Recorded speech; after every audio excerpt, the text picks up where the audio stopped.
RV retailer new unit sales jumped 57% last year compared to 2019. It finally started. 4 million RVs just got dumped, and now the entire market is crashing. This is not something like 2008 or the Corona crisis. No, this is something way worse. So let's see how this all started, and if it's maybe not that bad for you as a customer. The feed turns red. It started overnight. By the time most people woke up, the listings on RV Trader, Facebook Marketplace, and Craigslist had doubled. In less than 48 hours, used RV counts jumped from around 180,000 to nearly 350,000 nationwide. Scroll through and you could see the pattern. The same phrases over and over: must sell, life change, priced to move. Units that once symbolized freedom were suddenly being dumped. A 2022 Jayco Eagle that sold new for $79,000, now listed at $51,000. A 2021 Thor Chateau dropped below $40,000. Some sellers posted 3 rigs in the same family, all marked down at once. The panic wasn't subtle. Dealers tried to slow it by offering free storage or winterization included, but buyers could smell desperation. The flood of listings wasn't just supply, it was fear. Owners were racing the market down before the next drop hit.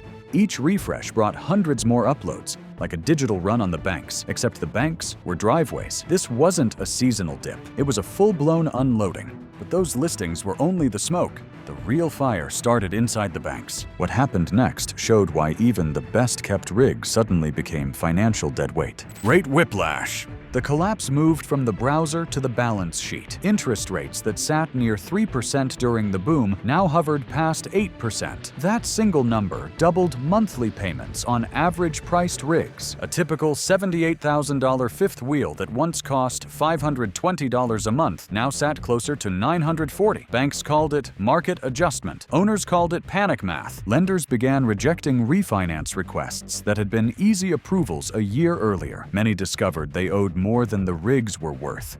Negative equity that made selling impossible without a loss. Loan officers quietly admitted that new RV applications were being screened out before credit checks even started. In some regions, approvals for units older than 5 years dropped by half. The math didn't work anymore. Dealers whispered that financing desks looked like ghost towns. Rising payments and falling values are a dangerous mix. When that gap widens, people stop paying.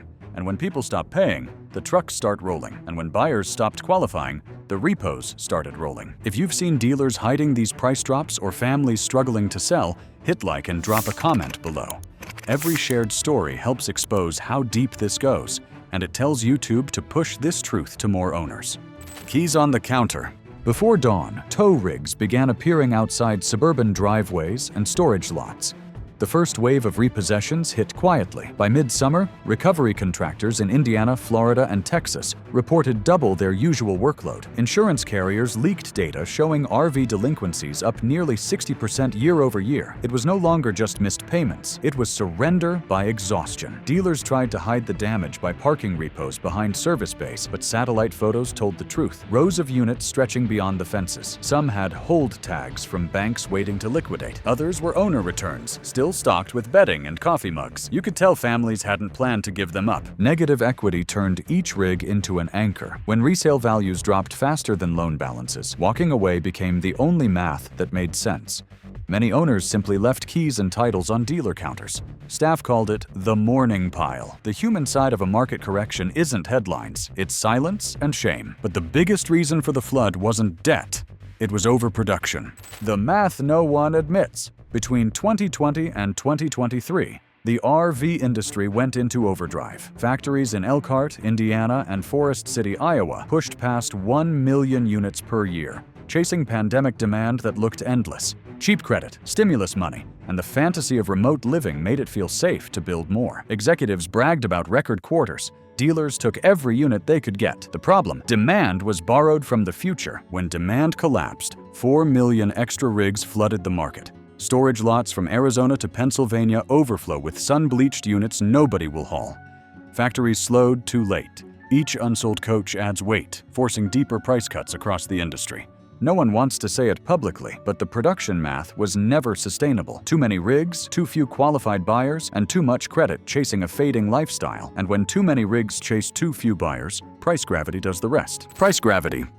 Step onto an auction lot today, and the sound you hear isn't bidding, it's silence. Dealers stand with folded arms as units that fetched $82,000 in 2022 now struggle to clear $47,000. The markdowns look surgical, but they're acts of survival. Every unsold RV sits on what's called a floor plan loan, a dealer's short-term credit line that accrues interest daily. Each day, a unit doesn't sell, the dealership pays the bank. Multiply that by hundreds of rigs, and the pressure turns lethal. Buyers see bargains, but it's forced liquidation. Dealers cut prices as storage fills and credit maxes out. Small lots owe more than their stock's worth. At auctions, rigs sell with no reserve. Pride turned to debt baking on asphalt.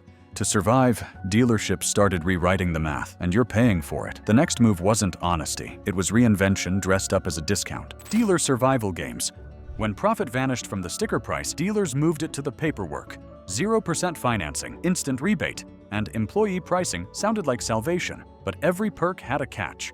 Look at one buyer's invoice from a recent Midwest sale. The advertised $10,000 rebate reappeared as extended warranty, paint protection, and documentation fees that totaled nearly the same amount. The interest rate was 0, only because the term shortened from 15 years to 8. Doubling the monthly bill. Behind the scenes, this is called profit rebuilding, pulling margin from service contracts and add-ons instead of the rig itself. Dealers can't admit the base price is broken, so they disguise recovery as value. Some even charge market sustainability fees, a new euphemism for we need to keep the lights on. The paperwork is where optimism goes to die. It's why even buyers who think they negotiated hard often walk out paying what the dealer needed all along. And if you manage to dodge those desk-level traps, the next price squeeze is waiting, where most owners least expect it. Because once the sale ends, the real bills start racking up at the campground. Campground crunch.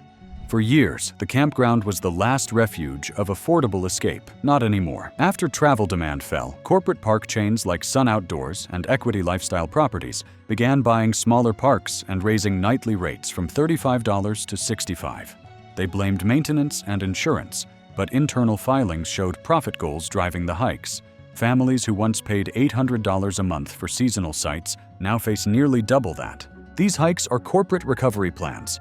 Big park chains lock travelers in with digital gates, instant late fees, and new surcharges for water and power. Independent parks vanish as giants take over, leaving travelers with higher costs and no leverage. The result is a travel landscape where loyalty means nothing and every mile costs more. Owners who hoped to ride out the market by living on the road are learning they traded one mortgage for another. And while parks squeeze travelers, the government quietly joined the pile-on. Because the next round of pain didn't come from corporations, it came stamped with official seals. Policy whiplash. When an industry collapses, lawmakers rush in waving solutions that cost you more. The first hit came from tariffs on imported RV components. Steel frames, wiring harnesses, and axle assemblies. Those levies pushed repair costs up 15 to 20% in a single quarter. The next blow landed through insurance. After a surge in fleet claims from rental companies, national underwriters raised premiums for everyone, even private owners with spotless records. What used to be $500 a year now exceeds $800 for comparable coverage. Local governments saw profit, reclassifying private RV storage as commercial. Taxes and inspection fees soared from $200 to $600. Officials called it safety funding, but it's just another hand digging into working owners' pockets. For those trying to keep one rig, not three, these policies feel less like regulation and more like punishment. Every form and fee widens the gap between surviving and surrendering. For working owners, regulation isn't protection, it's punishment. Exit stories. For many families, the decision to sell wasn't panic. It was surrender after too many setbacks. In northern Arizona, the Porter family parked their 2021 Class C on a gravel lot and listed it the same day the transmission failed for the second time. The repair quote was nearly $9,000, more than 2 months of wages. They had stretched their loan for 12 years at 6% interest, convinced the RV would be their ticket to freedom. Now, they were paying for a broken rig they couldn't even drive. In Michigan, the Carsons sold their 2022 trailer after medical bills drained savings. Listed at $42,000, still below their debt, offers stayed low. Their note read, "Too many memories to count." Hardworking families like them are breaking under debt's weight. But while families walk away, new buyers think they're getting a steal. The truth is, most of those so-called bargains come with stories still trapped inside their walls. The buyer's mirage.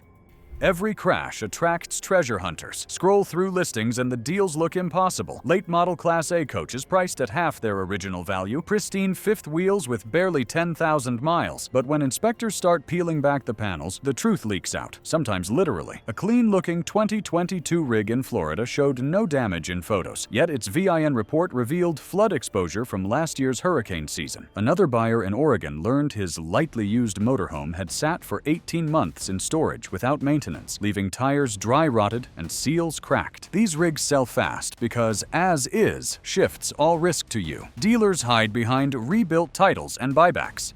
The discount looks big, but hidden leaks and neglect cost thousands. Saving 30 grand now can mean paying 4 later. The real trap isn't online, it's buried in the financing paperwork. Because the people writing those loans know the math no longer favors you. It protects them. Credit chains. Lenders have quietly rewritten the rules. What used to be a simple approval now requires near-perfect credit, a heavy down payment, and collateral beyond the R-vee itself. Credit unions, once responsible for 60% of R-vee lending, have pulled back, approving fewer than 1 in 3 applications. Commercial banks aren't filling the gap, they're tightening it. Loan-to-value ratios dropped from 90% to 75%, meaning buyers must front more cash for a depreciating asset. Refinancing's nearly impossible. Owners from the market's peak owe more than their rig's worth, trapped in negative equity. Many take personal loans to delay default. Lenders call it portfolio cleansing. Families call it abandonment, buried under stacked debt and shrinking options. When banks retreat, the entire pipeline backs up. Dealers can't move inventory without credit, and manufacturers can't keep building without dealer orders. And when the money stops flowing, the factories stop humming. On the assembly lines that once defined small-town America, the slowdown has already begun. If you're tired of headlines hiding what really hits your wallet, subscribe right now. This channel tracks every dealer memo, price shift, and factory cut before it hits mainstream news. Because staying informed isn't optional, it's survival for smart buyers. Factory fallout. In Elkhart, Indiana, the heart of R-vee manufacturing, the hum of machinery now fades 3 days a week. What were once double shifts have become shortened rotations. Parking lots that overflowed during the boom now sit half empty. Managers call it adjustment, but the workers know it means layoffs. A trim carpenter with 20 years on the line said his hours were cut by 40%, leaving his family scrambling to cover rent. Similar stories echo in Forest City, Iowa, where parts suppliers have gone dark and job boards list fewer openings each month. Local diners and hardware stores feel the shock first. When overtime disappears, so do breakfast rushes and tool sales. Small towns built entirely around R-vee production now face the same reckoning as the owners who bought the final products. The collapse doesn't end at the lot. It runs straight through paychecks and communities. Executives frame the slowdown as efficiency, but in neighborhoods lined with idle trailers, it looks like survival. And the slowdown collides with the season that breaks most sellers: autumn. The autumn wave. Every year, October through December brings a quiet panic to the R-vee world.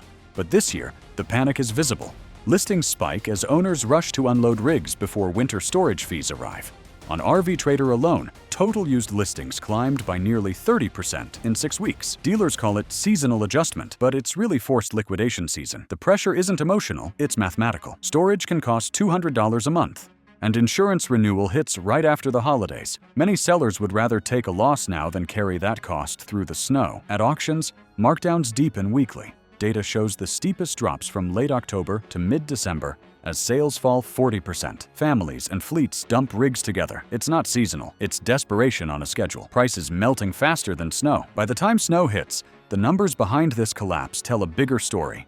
Because when you break those numbers down, you see what 4 million unwanted rigs really look like. Anatomy of 4 million?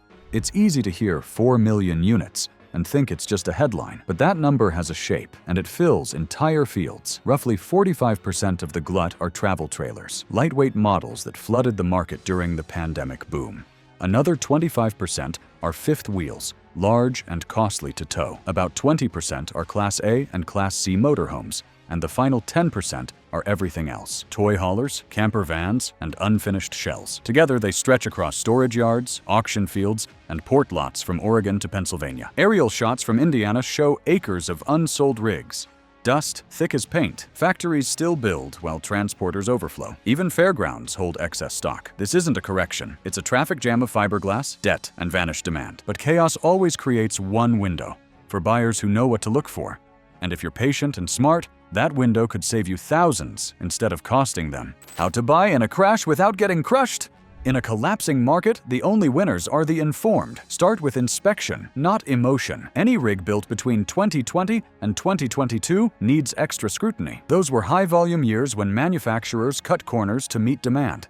Check for seal gaps, misaligned slide-outs, and dated tires. Always verify the build plate and run the VIN through a recall database. If a seller can't produce maintenance logs, walk away. Promises aren't paperwork. Master timing. Prices fall hardest 3 to 6 weeks after peak listings, when storage bills and taxes collide. Use that leverage. Cash rules, inspection saves. Spend $500 now, save $5,000 later. Never trust a dealer's certified inspector. Because when the dust settles, it's not the market that decides who wins, it's the owners who learn. And some owners aren't just learning, they're organizing for the road ahead. The owner's stand. The crash took profits from corporations, but it gave power back to the people who live this life for real. Across the country, owners are banding together in quiet, practical ways. In Texas and Arizona, small cooperatives are leasing shared storage lots at half the commercial rate. Online groups now trade repair tutorials instead of dealer appointments, cutting service bills by thousands. What started as frustration is turning into community resilience. Retired mechanics teach weekend classes on how to reseal roofs, while veterans of the industry post parts interchange lists that bypass corporate suppliers. In Elkhart, a group of laid-off workers formed a mobile repair network, helping owners keep rigs running at cost. It's not rebellion, it's self-defense. The same people who were sold a dream of independence are now building it for real. Thanks for joining us on this tour of the 24J. We hope you enjoyed seeing its smart design and cozy features, especially that signature corner bed. Want more RVEE tours and travel tips? Like, comment, and subscribe to our channel so you don't miss the next adventure.